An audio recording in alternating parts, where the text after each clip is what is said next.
अब सोचिए, पोस्टमार्टम करने वाले डॉक्टर्स अगर कह दें कि इतने अपने करियर में इतनी बुरी हालत में कोई शव को नहीं देखा, तो सोचिए हालत क्या हो। पोस्टमार्टम करने वाले डॉक्टर्स कभी भी शव को देखकर आम लोगों की तरह रिएक्ट नहीं करते हैं, वो परेशान नहीं होते हैं। लेकिन मुकेश चंद्राकर का पोस्टमार्टम करने वाले डॉक्टर राजेंद्र रॉय और उनके दो साथियों ने जब पत्रकार मुकेश के शव को देखा तो उनसे भी पहली नजर में देखा नहीं गया, वो भी अंदर तक हिल गए कि इस तरीके से कोई किसी को कैसे मार सकता है। पोस्टमार्टम करने वाले डॉक्टर्स का कलेजा भी काम किया। इससे बुरी स्थिति में हमने अपने करियर में कोई शव नहीं देखा, डॉक्टर्स ये कहने के लिए मजबूर हो गए। मुकेश की हत्या के लिए पीछे से वार किया गया था।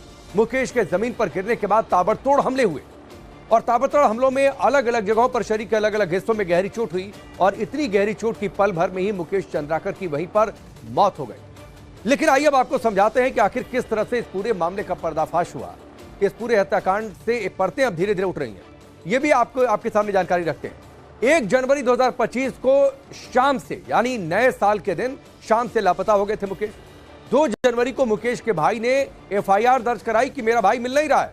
एफआईआर के बाद पुलिस ने मुकेश का फोन ट्रेस किया। पुलिस ने बीजापुर में लगे सीसीटीवी खंगाले, जितने कैमरे लगे हुए थे। सीसीटीवी में आखिरी बार टी शर्ट और शॉर्ट्स में मुकेश चंद्राकर दिखे। जीमेल के जरिए मुकेश की लोकेशन को ट्रेस किया गया। मुकेश की लास्ट लोकेशन बीजापुर के चट्टान पारा में मिली। लास्ट लोकेशन के पास रितेश चंद्राकर का फार्म हाउस है। मुकेश की लास्ट लोकेशन पर पहुंचने पर पुलिस को इसके बाद शक हुआ और पुराने सेप्टिक टैंक पर पुलिस को कंक्रीट दिखा, जो कि नया कंक्रीट स्ट्रक्चर था। जिसके बाद पुलिस का दिमाग ठनक गया कि यहां पर कुछ गड़बड़ है। नया कंक्रीट देखकर वहां पर पत्रकारों और पुलिस का भी शक बढ़ गया, क्योंकि पत्रकार भी पहुंच गए थे अपने साथी की खोज खबर लेने के लिए। सेप्टिक टैंक उसके बाद खुलवाया गया और सेप्टिक टैंक खुला तो सबके हाथ पांव फूल गए, क्योंकि अंदर मुकेश चंद्राकर का शव पड़ा हुआ। टैंक तुड़वाने और उसे खाली करने में करीब 3 घंटे का वक्त लग गया। अब एक बड़ी खबर आपको बताते हैं। पत्रकार मुकेश की हत्या का मुख्य आरोपी गिरफ्तार कर लिया गया।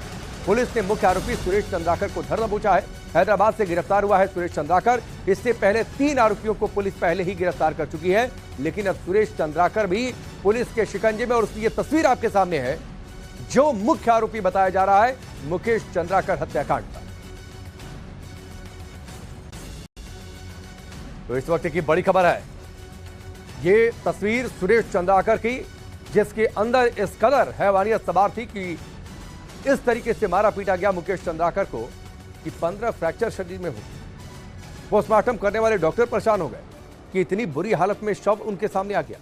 अब कैसे पकड़ा गया बीजापुर का ये दरिंदा, ये भी आपको बताते हैं, जो मुकेश चंद्राकर का गुनहगार है। हत्यारा सुरेश चंद्राकर को गिरफ्तार किया गया हैदराबाद से। देर रात आरोपी को एसआईटी ने हिरासत में लिया, क्योंकि इस पूरे मामले की जांच एसआईटी को सौंपी गई थी कि मुकेश चंद्राकर के आरोपियों को पकड़ लिया जाए। स्पेशल टीम ने 200 सीसीटीवी कैमरे खंगाले, 300 नंबर को खंगाला गया और इतनी जद्दोजहद के बाद जाकर फिर उसके बाद आरोपी की लोकेशन मिली। लोकेशन के आधार पर हैदराबाद पहुंची एसआईटी की टीम। सिर्फ टॉप अधिकारियों को इस ऑपरेशन की जानकारी थी कि कैसे सुरेश चंद्राकर को पकड़ने कौन जा रहा है, कहां पर वो छिपा हुआ है, किस तरीके से ऑपरेशन को अंजाम दिया जाएगा, ये सब कुछ सीक्रेट रखा गया। इस बीच एक और बड़ी खबर है, पुलिस ने सुरेश चंद्राकर को ही नहीं पकड़ा है, सुरेश चंद्राकर की पत्नी को भी हिरासत में लिया। कांकेर में सुरेश चंद्राकर की पत्नी मिली है। पुलिस हिरासत में सुरेश की पत्नी से पूछताछ हो रही है।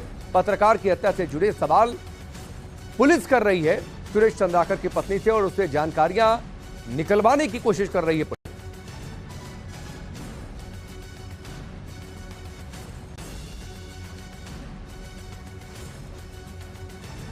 तो इस वक्त की बड़ी खबर है, मुकेश चंद्राकर हत्याकांड में सुरेश चंद्राकर की गिरफ्तारी। सुरेश चंद्राकर की पत्नी को भी पुलिस ने हिरासत में लिया है और हिरासत में लेकर उससे पूछताछ कर रही है। इस हत्याकांड के कुछ अनसुलझे सवाल हैं जिनका जवाब तलाशने की पुलिस की टीम कर रही है। लेकिन एक लंबे जद्दोजहद के बाद पुलिस ने आखिरकार सुरेश चंद्राकर को पकड़ा। इसके लिए सैकड़ों नंबर खंगालने पड़े, सैकड़ों सीसीटीवी फुटेज खंगालने पड़े। जीमेल के जरिए भी लास्ट लोकेशन को ट्रेस किया गया और उसके बाद पुलिस पहुंची।